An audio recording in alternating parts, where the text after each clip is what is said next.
नमस्कार, स्वागत है आपका। मैं हूं अभिषेक शुक्ल। अफसरनामा में आज हम बात करेंगे 2016 बैच के आईपीएस अफसर त्रिलोक बंसल जी से। एडीसी 2 गवर्नर अभी हैं, एक लंबा करियर है। बहुत इंटरेस्टिंग उनसे बातचीत होने वाली है क्योंकि छत्तीसगढ़ के ही रहने वाले हैं वो, और छत्तीसगढ़ की ज़मीन से ही उन्होंने यहाँ पर निकल कर पढ़ाई की, छत्तीसगढ़ में सेवाएँ दे रहे हैं। कुछ चुनिंदा भाग्यशाली लोगों में से हैं। मुलाकात करते हैं त्रिलोक बंसल जी से। सर, बहुत बहुत स्वागत है आपका। नमस्कार। त्रिलोक जी, सबसे पहले मैं जानना चाहूँगा, आप कहाँ के रहने वाले हैं, बताएं। कहाँ पर आपकी स्कूलिंग हुई, कहाँ आपका कॉलेज हुआ, पूरा एजुकेशन आपका क्या रहा? जी, मैं महासमुंद ज़िले का रहने वाला हूँ। छत्तीसगढ़ में एक छोटा सा ज़िला है और पूरी स्कूल एजुकेशन मेरी महासमुंद से ही हुई है। स्कूल एजुकेशन के बाद मैंने ग्रेजुएशन IIT BHU वाराणसी से किया और उसके बाद फिर जॉब में। सिविल सर्विस क्या आपने सबसे पहली आपकी जॉब रही या इससे पहले भी कुछ आपका सफ़र रहा है?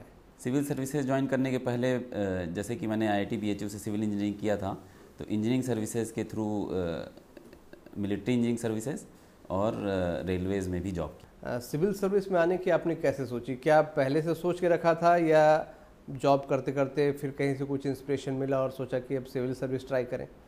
जब मैं IIT के लिए तैयारी कर रहा था उस समय मेरे बड़े भैया श्रवण कुमार बंसल वो सिविल सर्विसेज की तैयारी कर रहे थे। जिस साल मेरा IIT में सिलेक्शन हुआ उसी साल उनका सिविल सर्विसेज में सिलेक्शन हुआ, तो वहाँ से मुझे प्रेरणा मिली कि मुझे भी आगे चलकर सिविल सर्विसेज की तैयारी करनी है। कॉलेज में रहते हुए भी मेरा माइंडसेट था कि तैयारी करनी है, और सिविल इंजीनियरिंग एक बहुत अच्छा ऑप्शनल हुआ करता है। हालांकि उसका सिलेबस काफ़ी बड़ा होता है, लेकिन मैंने पहले से ही प्लान किया हुआ था कि भले ही सिलेबस ज़्यादा है, कॉलेज में रहते हुए तैयारी करेंगे तो उससे आगे चलकर काफ़ी मदद मिलेगी। कि छोटी जगह या महासमुंद की बात करें, अब तो खैर काफ़ी डेवलप हो रहा है, वहाँ पर इस तरीके की पढ़ाई का माहौल आपको लगता है मिल पाता है या उसमें और बहुत कुछ करने की अभी ज़रूरत है, स्कूलिंग खास तौर पर? जब मैंने स्कूलिंग की तो उस समय मैं बात कर रहा हूँ 2000-2001-2 के आसपास की, तो उस समय तो बहुत ही नया नया ज़िला बना था और स्कूल भी बहुत अच्छे नहीं हुआ करते थे। एक आपको उदाहरण के तौर पे बताऊंगा, जब मैं IIT की तैयारी करने गया तो युगबोध की पुस्तकें चलती थी पहले, जब MP बोर्ड हुआ करता था, छत्तीसगढ़ बोर्ड में भी चलती है।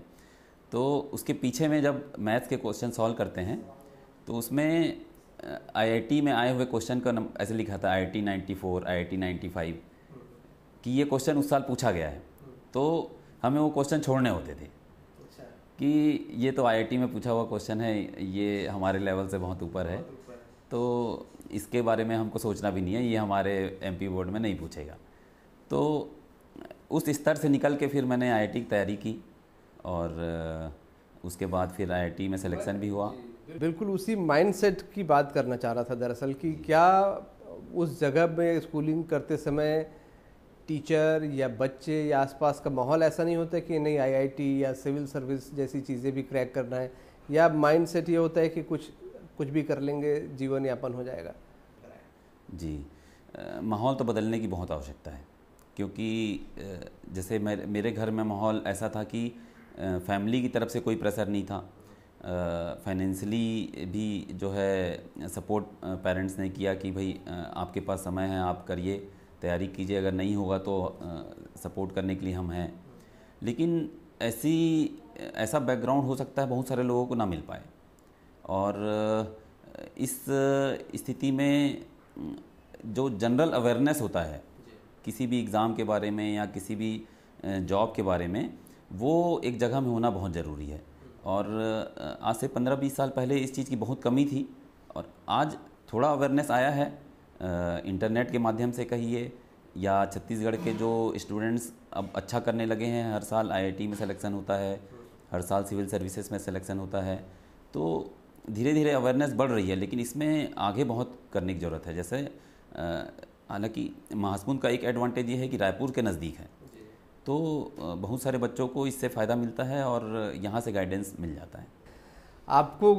आपने रेलवे में जॉब किया, जॉब करते हुए सिविल सर्विस क्रैक करना, हालांकि आप बोल रहे हैं पहले से आप तैयारी कर रहे हैं, लेकिन जॉब करते हुए कितना मुश्किल होता है सिविल सर्विस क्रैक करना, क्योंकि जॉब में पूरा समय देना पड़ता है? जॉब करते हुए तैयारी करना बहुत मुश्किल है, क्योंकि सिविल सर्विसेज अपने आप में इतना ज़्यादा सिलेबस होता है कि अपना फुल टाइम और बेस्ट एफर्ट मांगता है। तो मैं ये कहूँगा कि जॉब अगर मैं ज्वाइन नहीं करता तो हो सकता है मेरा सिलेक्शन बहुत पहले हो चुका होता। मैंने सिविल सर्विसेज का पहला अटैम्प्ट 2007 में दिया था, इंटरव्यू भी दिया उस समय, और इंटरव्यू में कुछ कमियां रह गई थी तैयारी के समय, उस वजह से पहले अटैम्प्ट में सिलेक्शन नहीं हो पाया, और उसके बाद फिर मैंने जॉब ज्वाइन कर ली थी इंजीनियरिंग सर्विसेज से। क्या हिंदी मीडियम के बच्चे को पर्सनैलिटी वाइज या नॉलेज वाइज कुछ दिक्कतें होती हैं सिविल सर्विस में या इंटरव्यू में? पर्सनालिटी वाइज तो मैं नहीं कहूँगा, नॉलेज वाइज ये हो सकता है कि बहुत सारी जो सब्जेक्ट्स की बुक्स होती है वो अच्छी जो बुक्स है वो इंग्लिश मीडियम में ही अवेलेबल है। बहुत सारे ऑप्शनल ऐसे हैं जिनमें हिंदी में अच्छी किताबें उपलब्ध नहीं हैं, इसीलिए आप देखेंगे कि हिंदी मीडियम के स्टूडेंट्स का सिलेक्शन का परसेंटेज भी आज बहुत गिरा है। हार्डली 2 से 3%, 4% लोगों ऐसे हैं जो हिंदी मीडियम से सिलेक्शन होता है, अधिकांशतः लोग इंग्लिश मीडियम से ही सेलेक्ट। क्या इंटरव्यू में, पहले इंटरव्यू में फेस करते समय आपको लगा कि कुछ दिक्कतें हुई, और वो इंटरव्यू भी उसके बारे में भी जानना चाहूँगा जिससे आपने क्लियर कर लिया? इंटरव्यू में देखिए, जो सिविल सर्विसेज का इंटरव्यू होता है वो एक बहुत ही अलग तरह का एक्सपीरियंस होता है। इसमें चूँकि नॉलेज आपका पहले ही चेक किया जा चुका होता है प्रीलिम्स में, मेंस में, तो इंटरव्यू में वो टोटली एक पर्सनालिटी चेक करने के लिए ही इंटरव्यू करते हैं।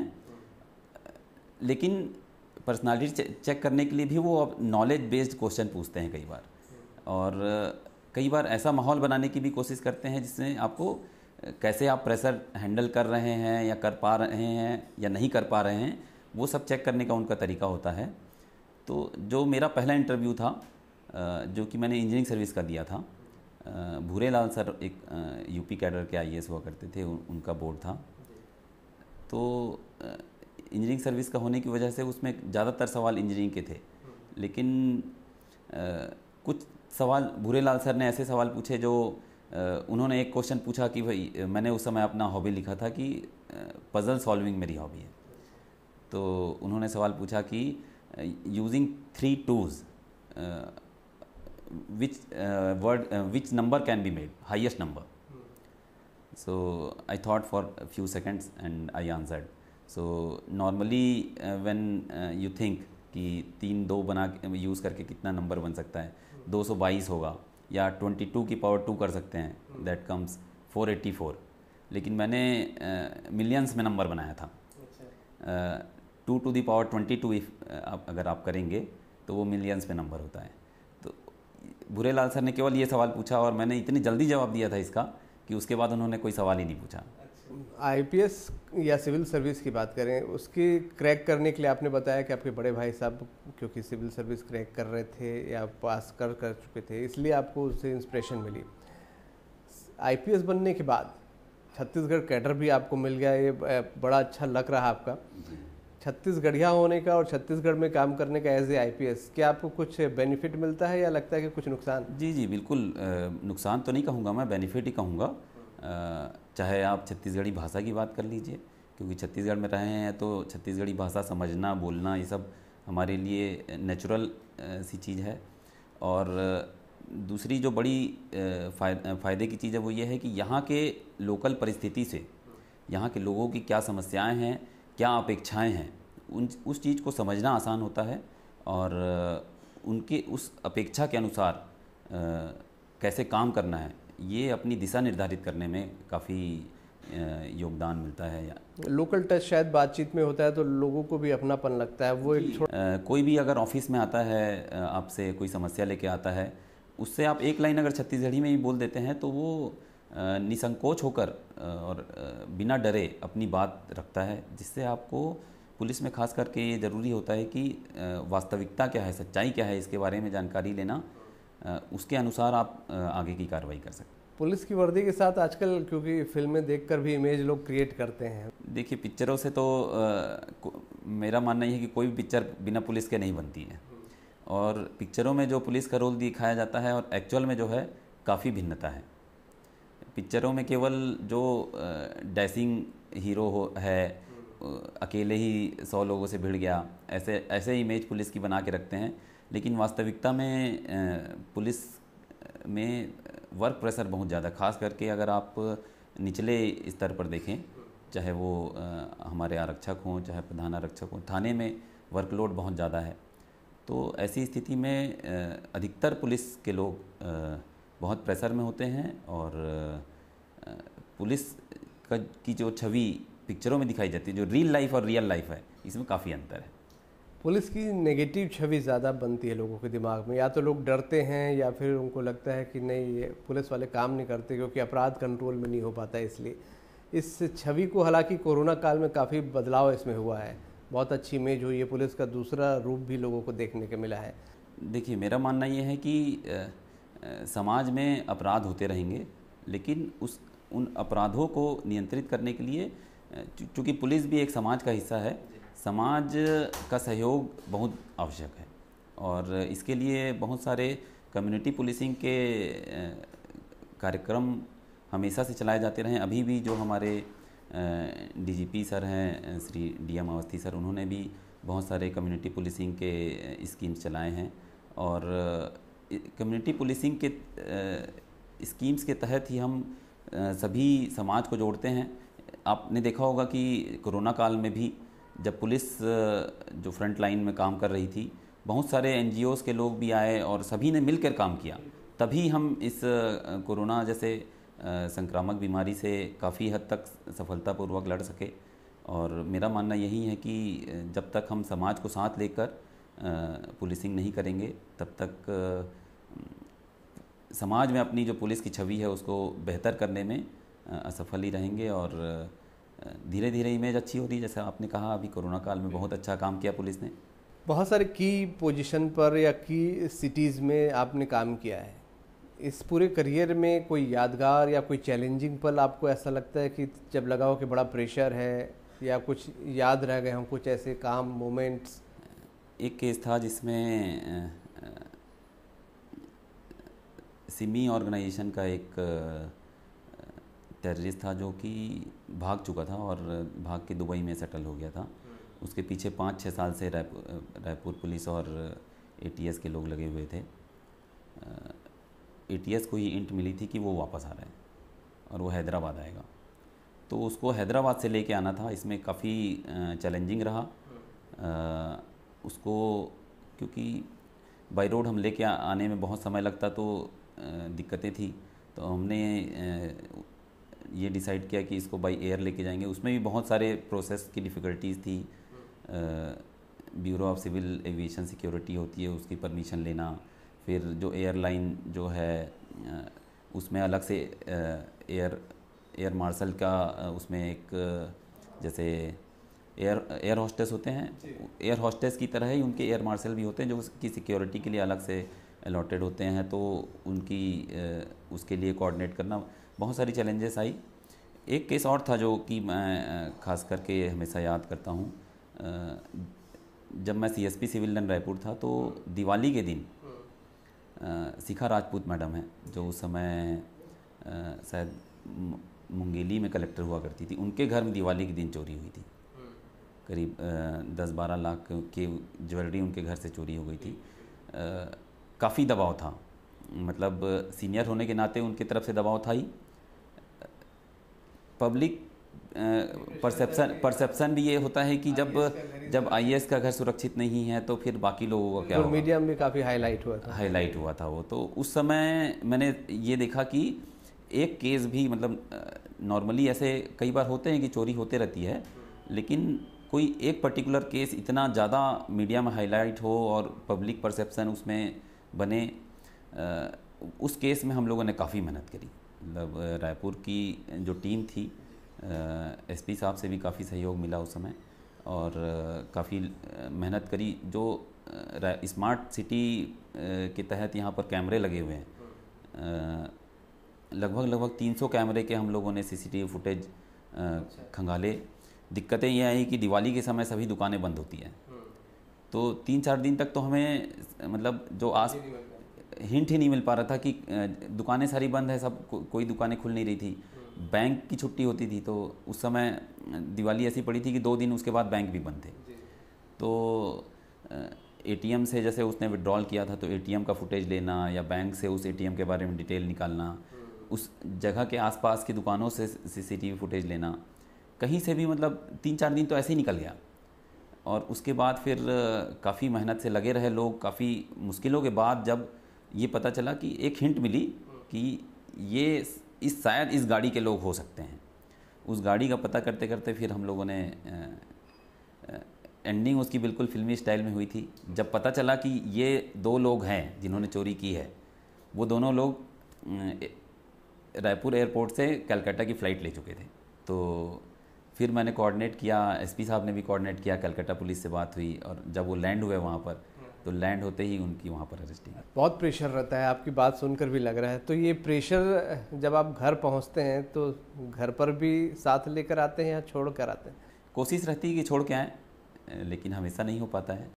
वो प्रेशर जब घर में आता है तो घर में आपकी लाइफ पार्टनर का क्या सहयोग मिलता है, किस तरीके से आपके खासकर जॉब में, क्योंकि बड़ा प्रेशर वाला जॉब है, समय भी अब शायद कम दे पाते होंगे? जी, प्रेशर तो होता है, लेकिन श्वेता ने हमेशा मेरा साथ दिया है। वो काफ़ी अंडरस्टैंडिंग है हम लोगों के बीच, तो वो भी समझती है चीज़ों को। और इसीलिए उसने अपना मतलब जब हम लोग की शादी नहीं हुई थी तो वो जॉब कर रही थी, सी इज़ इलेक्ट्रिकल इंजीनियर।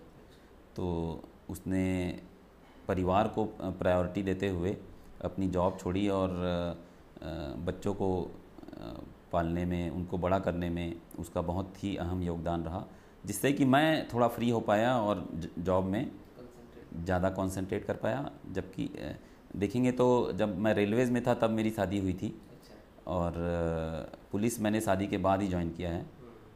तो उस सभी चीज़ों को वो भली भांति समझती है कि कितना प्रेशर जॉब में है, जॉब की क्या रिक्वायरमेंट है। तो ये पुलिस में आने में और सिविल सर्विस में आने में उनकी भी कुछ भूमिका रही, कुछ इंस्पिरेशन रहा उनका भी? जी बिल्कुल। जितना मैं बोलता हूँ कि जितने मेरे जो टीचर्स रहे, पेरेंट्स रहे, उतना ही योगदान श्वेता का भी रहा।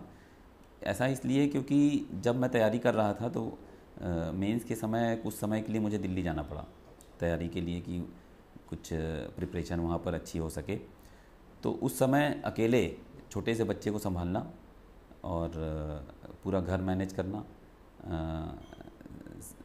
सी has been very very strong, और उसी ने मुझे भी स्ट्रॉन्ग बनाया कि मैं अकेले रह के मतलब उसको और बच्चे को छोड़ के भी तैयारी करने जा सकूं, और फिर फाइनली सक्सेसफुल भी रहा। हम मान सकते हैं कि इस मजबूत आईपीएस ऑफिसर के पीछे एक मजबूत महिला भी खड़ी? जी जी बिल्कुल, निसंदेह। कुछ शिकायत भी उनकी रहती हो कि समय कम दे पाते हैं? आपकी हॉबीज़ जैसा आप बता रहे थे कि घूमना फिरना भी है, और मैं आपके घर की तस्वीरों को भी देख रहा था, लगभग पूरा भारत आपने घूमा हुआ है।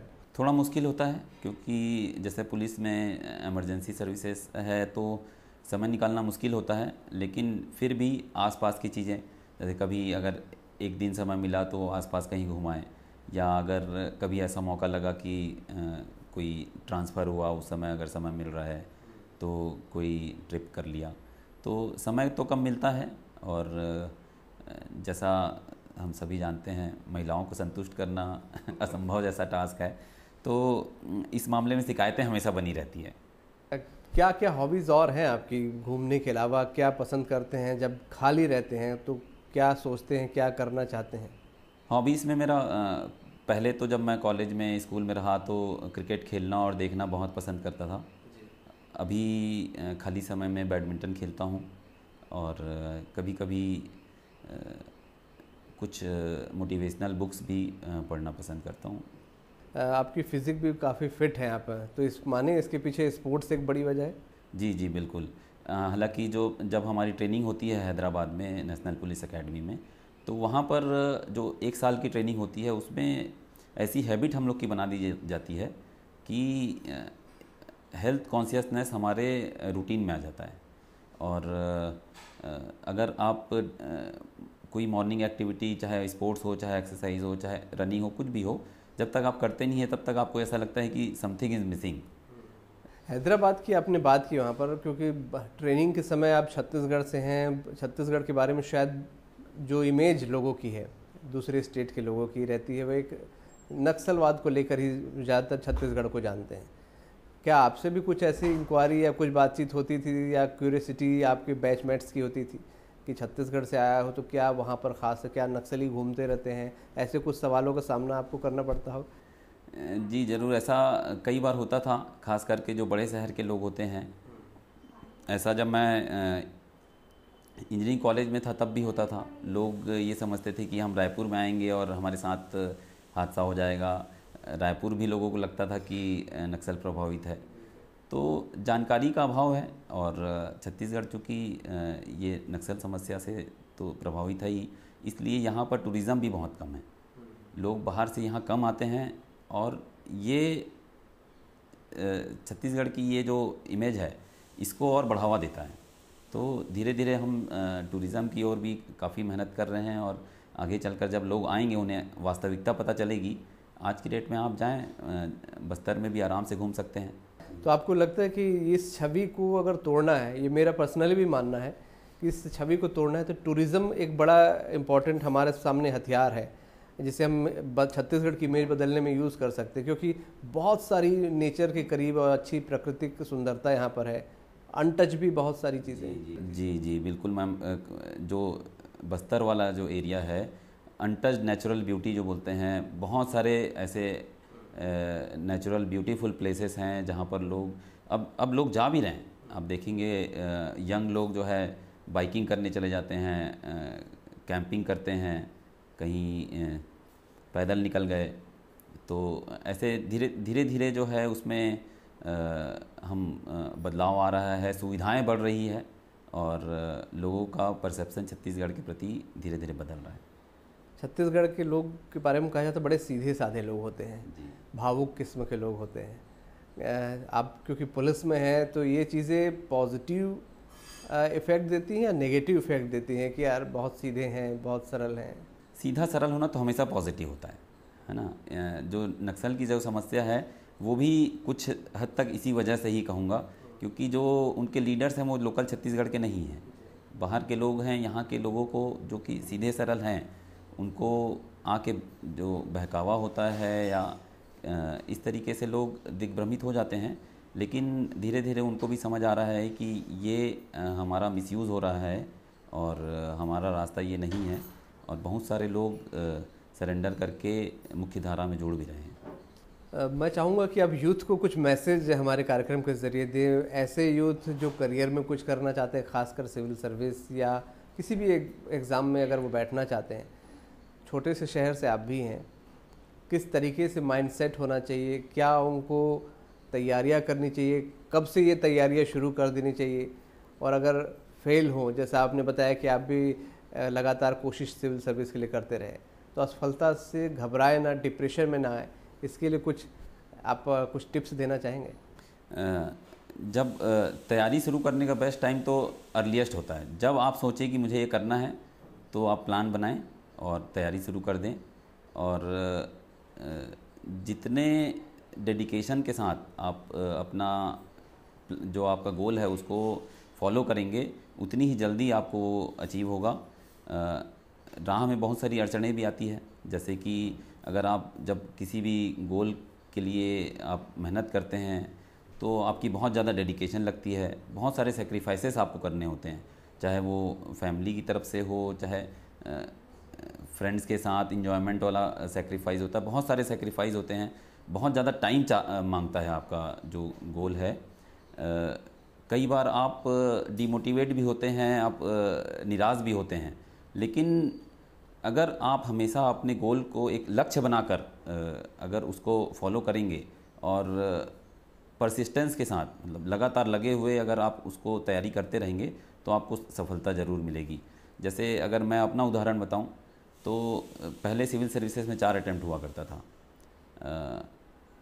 चौथा अटैम्प्ट जब मैंने दिया, उससे पहले मैं 2 बार इंटरव्यू दे चुका था। चौथे अटैम्प्ट में मेरा प्रीलिम्स में सिलेक्शन नहीं हुआ। तो मुझे लगा आप सिविल सर्विसेज में तो होगा नहीं, 4 अटैम्प्ट थे, ख़त्म हो चुके हैं। तो मैंने सोचा कि अब रेलवेज़ में ही मुझे रहना है, और भगवान की जो लिखा हुआ बोलते हैं अलग होता है, वो तो 2 अटैम्प्ट और बढ़े, मुझे लगा कि वो मेरे लिए ही है। तो फिर से मैंने तैयारी की और मेरा 6वें अटैम्प्ट में सिलेक्शन हुआ। उससे पहले मैं 4 बार मैंने, चौथा इंटरव्यू था मेरा वो। उसके अलावा मैंने इंजीनियरिंग सर्विस के भी इंटरव्यू दिए, फॉरेस्ट सर्विसेज के भी इंटरव्यू दिए। तो ये कहना चाहूँगा कि अंतिम समय तक जब तक रिज़ल्ट नहीं आ जाता, हार तभी होती जब आपने हार मान ली जी। अदरवाइज़ आप कि जीत जो है आपके नेक्स्ट कदम में होती है। हमको पता नहीं होता है कि जीत इतने नज़दीक है। कई लोग ऐसे होते हैं जो अंतिम स्थिति में आके अपनी मेहनत को छोड़ देते हैं, इसलिए वो असफल हो जाते हैं। उनको पता नहीं होता है कि इतने नज़दीक हम थे। बिल्कुल सही कहा आपने। हार तभी होती है जब हार मान ली जाए और अंतिम समय तक जूझना चाहिए, और उसकी जीती जागती मिसाल आप भी हैं। बहुत बहुत शुक्रिया हमसे बात करने के लिए आपका। तो हमारे साथ थे आईपीएस ऑफिसर त्रिलोक बंसल जी। शुद्ध देसी कहा जाए, ज़मीन से जुड़े इंसान हैं, महासमुंद के रहने वाले, और बहुत सारे अनुभव उन्होंने बताए। और सबसे बड़ी बात, जो जिस तरीके से उन्होंने तैयारी की है और सिविल सर्विस क्रैक किया है, मुझे लगता है कि यूथ के लिए एक एग्जाम्पल सेट किया उन्होंने कि हार कभी नहीं माननी चाहिए, अंतिम वक्त तक जूझना चाहिए, अगले ही कदम पर जीत होती है, ये उनका मानना है। तो अगली बार फिर मुलाकात होगी फिर किसी अवसर से। तब तक दीजिए इजाज़त। नमस्कार।